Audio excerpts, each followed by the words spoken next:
Je vois souvent des gens recréer des clones de Tetris, mais cependant, ils utilisent souvent des moteurs de jeu ou des librairies quelconques. Et donc, je me suis dit pourquoi pas faire un petit tutoriel sur comment programmer Tetris dans la console avec le moins d'importations extérieures possible de librairies ou autres en langage Python. Alors maintenant, comment s'y prendre ? On aura tout simplement besoin de savoir comment placer des pixels dans la console, comment faire des animations, des mouvements de pixels, etc.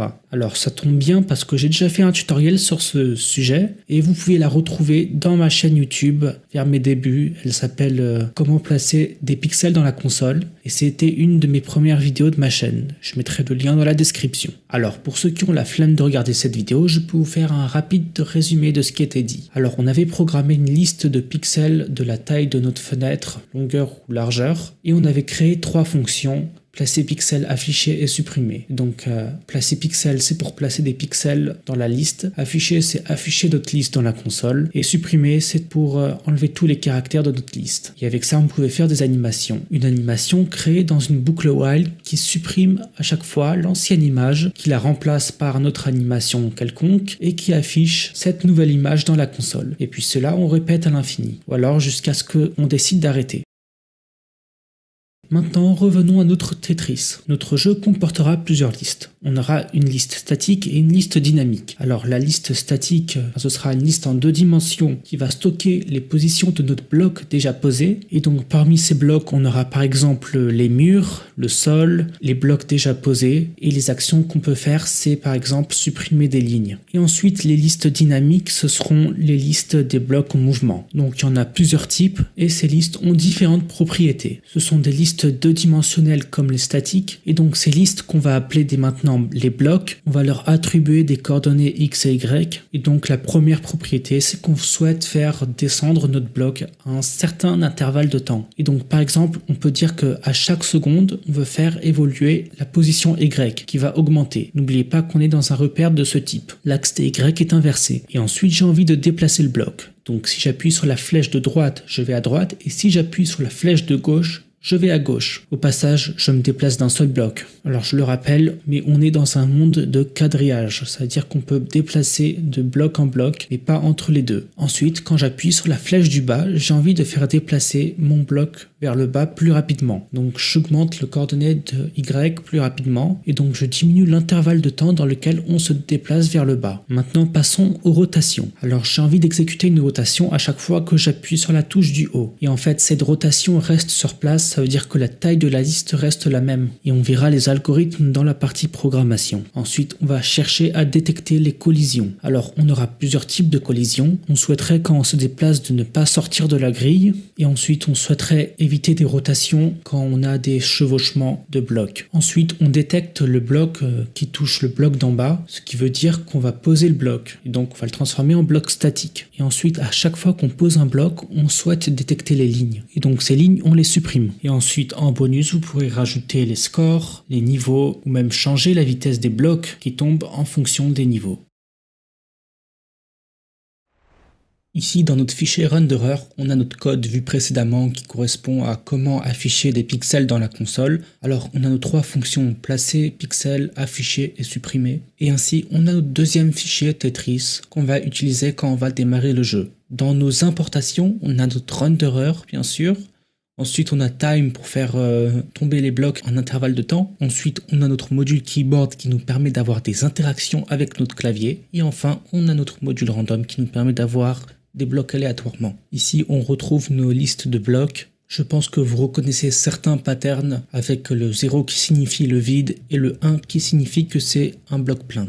Ensuite, texte pour les textures, donc pour le premier caractère on a un espace vide, donc c'est pour les blocs vides. Ensuite le tiret c'est pour les murs et enfin le reste c'est pour les blocs. Ensuite ici on a toutes nos fonctions qui vont nous servir à faire fonctionner notre Tetris et donc vous remarquez que c'est ce qu'on a vu précédemment. Ensuite ici on définit quelques variables comme la création de notre grille, ensuite les blocs avec le type, les textures, tout ça. Ensuite on a notre temps qui va nous servir, comme vous l'avez deviné, à gérer tout l'aspect du timing, tout ça, avec la variable speed qui va définir la vitesse à laquelle les blocs vont tomber en secondes.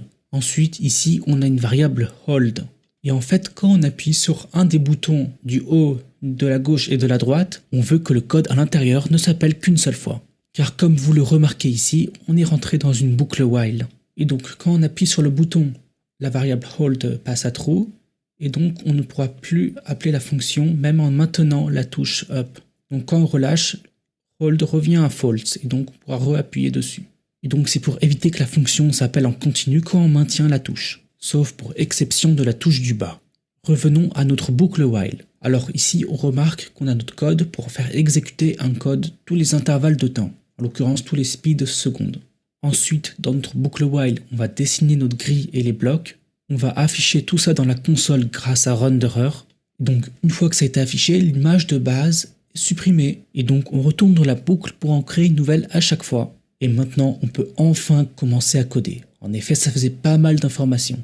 On va donc commencer à créer la grille avec la fonction constructGrille. Alors notre grille, ce sera tout simplement une double liste qui sera remplie de 0 de la taille, longueur et hauteur. Je fais ça avec les compréhensions de liste. Ensuite, je parcours cette liste. Et maintenant, pour tous les murs droite, gauche et bas de notre liste, on va mettre la grille à 1. Ensuite, on va chercher à dessiner notre grille dans la console, c'est-à-dire qu'on va traverser notre liste. Et on va chercher tous les pixels qui ne sont pas égaux à 0 pour le placer dans la console en fonction de notre texture.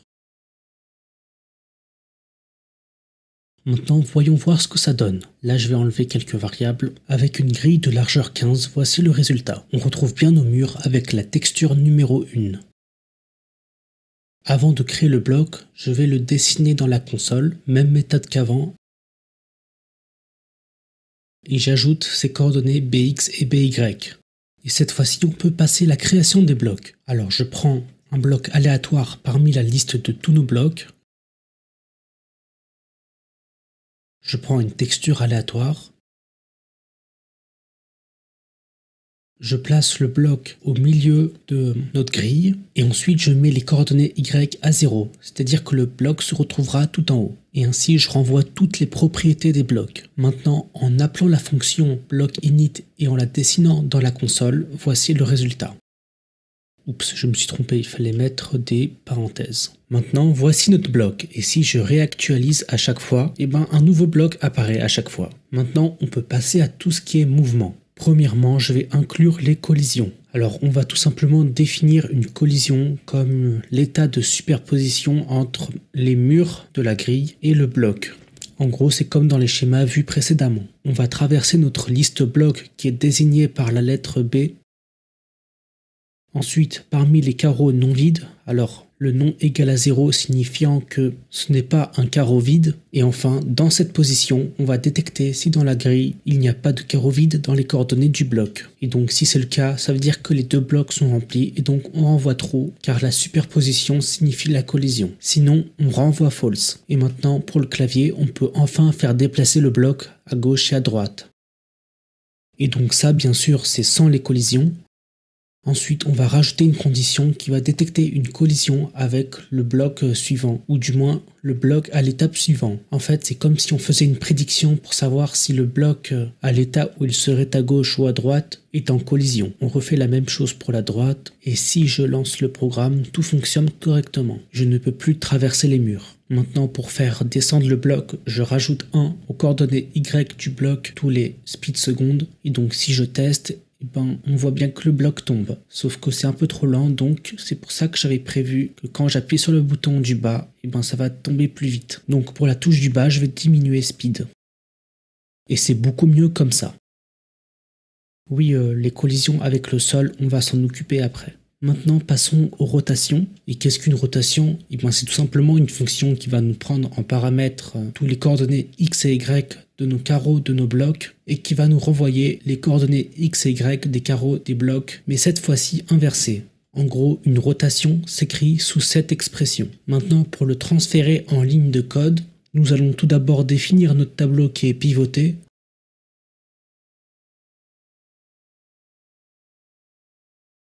Ensuite, pour tous ces coordonnées, on va appliquer la transformation. Ensuite, on va faire une détection de collision à l'état du bloc pivoté. Et s'il y a une collision, alors on ne change rien. On ne veut pas tourner s'il y a de collision. Donc on renvoie le bloc à l'état neutre. Ou sinon, on renvoie le tableau qui est pivoté. Et maintenant, si on appuie sur la touche du haut, on exécute la rotation. En testant le programme, vous voyez que tout fonctionne correctement. Et si j'essaye une rotation au bord des murs, vous voyez que ça tourne pas. Parce qu'autrement, il y aurait une collision avec le mur. Maintenant, on veut pouvoir poser des blocs sur le sol. Pour cela, à chaque fois que le bloc descend, on va détecter s'il y a une collision avec le sol. D'ailleurs, si les coordonnées Y du bloc sont égales à 0, ça veut dire que le bloc est tout en haut. Et s'il y a une collision avec le sol, ça veut dire qu'on a perdu, puisque en dessous, on a un bloc qui nous empêche de descendre. Ensuite, si on n'a pas perdu la partie, alors on va poser le bloc sur le sol, étant donné qu'il y a une collision. Et s'il n'y a pas de collision, on va tout simplement faire descendre le bloc d'un carreau.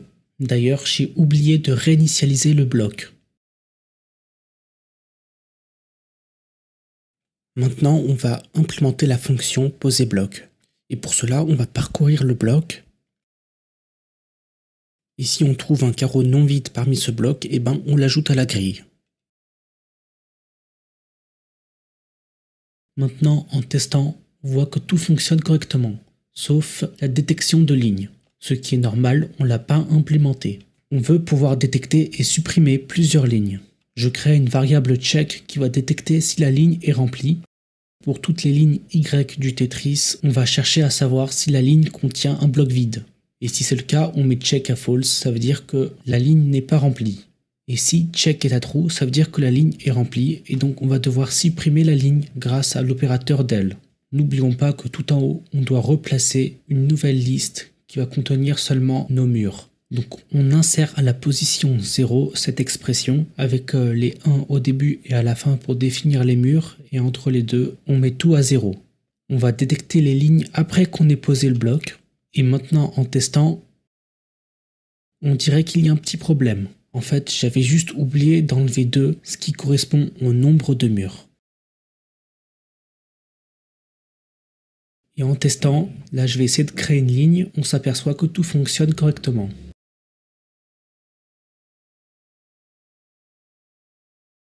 Maintenant, je peux m'amuser à créer des Tetris avec des largeurs énormes. Bon, là, ça va pas être facile de perdre, mais de gagner non plus. Voici à quoi ressemble notre code tout entier. Et pour la création des scores, des niveaux et ce que vous voulez, je vous laisse le faire de vous-même en exercice. Merci d'avoir regardé.